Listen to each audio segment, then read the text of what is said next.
So hello' dear student, আজিৰ পৰা আমি ষ্টাৰ্ট কৰিম নিট সিৰিজ। আৰু নিট সিৰিজত মই ফাৰ্ষ্টত বাছি লৈছোঁ chapter motion in a straight line. আৰু এই চেপ্টাৰৰ আমি 2025ত কি কুৱেশ্যন আহিছিল এইটো আমি চাম। তো কুৱেশ্যনটো চাই লোৱা কি কৈছে। In some appropriate units time t and position x relation of moving particle is given by t equal to x square plus x the acceleration of the particle is.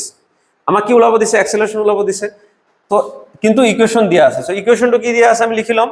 T equal to x square plus x. তো এক্সেলাৰেশ্যনৰ formula আমি জানো a equal to কিমান হয়? ডিভি বাই DT. তো আমি তাৰ আগতে আমাৰ ভেলোচিটিটো ওলাই ল'ব লাগিব। তো ভেলোচিটি ওলাবৰ কাৰণে আমি ডেৰিভেশ্যন কৰিব লাগিব। তো আমি ডিষ্টেন্সৰ ৰেচপেক্টত কি কৰিছোঁ? আমি ডেৰিভেশ্যন কৰা ষ্টাৰ্ট কৰি দিছোঁ। ঠিক আছে। তো DT by D X D D x of এইটো এক্স স্কুৱেৰ ৰাখি দিছোঁ plus D D x of X. তো আল্টিমেটলি এইটো DT by D x equal to এইটো কিমান আহিব? টুৱাইচ এক্স আহিব। ইফালে কিমান আহিব? 1 আহিব। ঠিক আছে। এইটোক আমি উল্টাই দিছোঁ, D x by d T কৰি দিছোঁ। ইফালে কিমান আহিব? 1/2x প্লাছ 1 আহিব। ঠিক আছে। এইটো মানে হ'ব ভি। ভি ইকুৱেল টু আমি কি লিখিম? Twice x plus 1। এতিয়া চোৱা, আমি এক্সেলাৰেশ্যন মানে কি জানো? এক্সেলাৰেশ্যন মানে জানো a equal to d V by d t. ঠিক আছে। এইটো আমি চিম্পল ফৰ্মুলা জানো। ঠিক আছে। ইয়াতে আমি এইটো কেনেকৈ লিখিব পাৰোঁ যে a equal to d V by D x into d x by d t এনেকৈ লিখিব পাৰোঁ। ছেমে হ'ব।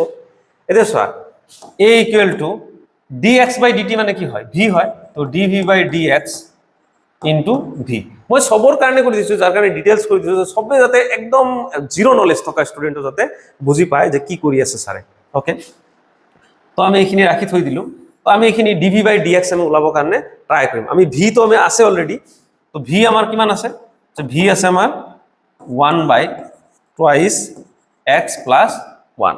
ঠিক আছে। ইয়াক আমি এনেকৈ লিখিব পাৰোঁ যে V equal to twice x plus 1 ওপৰত কিমান আছে? পাৱাৰ -1। তো ইয়াক যদি আমি ডেৰিভেশ্যন কৰোঁ উইথ ৰেচপেক্ট টু এক্স, তেতিয়া D V by D x equal to কিমান হ'ব? তো D D x of twice x plus 1 minus, এতিয়া আমাৰ আহি যাব D V by D x equal to এইটো আহিব -1 into twice x plus 1 -1 into -1। ঠিক আছে। ফৰ্মুলাত আহিছে again D D x of twice x plus 1। ঠিক আছে। তো আমি এইখিনি আমি চাম। এতিয়া আমি কমপ্লিট কৰিব লাগে যে d V by D x equal to minus twice x plus 1 এইটো -2 আহি যাব। আৰু ইফালে কিমান আহিব? D D x of twice x plus 1ত 1 টো 0 হৈ যাব। টুৱাইচ এক্সৰ কাৰণে কিমান আহি যাব? টুৱাইচ এক্সৰ কাৰণে D D x of twice এক্সৰ কাৰণে আহিব 2।